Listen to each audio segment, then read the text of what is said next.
பருப்பே இல்லைனா கூட நல்ல டேஸ்டியான சாம்பார் எப்படி வைக்கலான்னு பார்க்கலாம் வாங்க. இட்லி, தோசை எல்லாத்துக்கும் நல்ல அட்டகாசமான சுவையில் இருக்கும். வாங்க இப்போ ரெசிபி எப்படி பண்ணுறதுன்னு பார்க்கலாம். ஃபஸ்ட்டு ஒரு குக்கரில் ஒரு வெங்காயத்தை நறுக்கு சேர்த்துக்கலாம். ஒரு 2 பச்சை மிளகா, ஒரு 6லேருந்து 7 பல்லு பூண்டு, 3 தக்காளி, மஞ்சப்பொடி கொஞ்சம், 1 spoon chilli powder, 1 spoon sambar powder போட்டுக்கலாம்.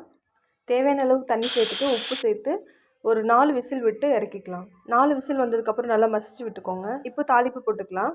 ஒரு கடாயில் கொஞ்சமாக எண்ணெய் விட்டுக்கோங்க. கடுகு சேர்த்துக்கலாம்.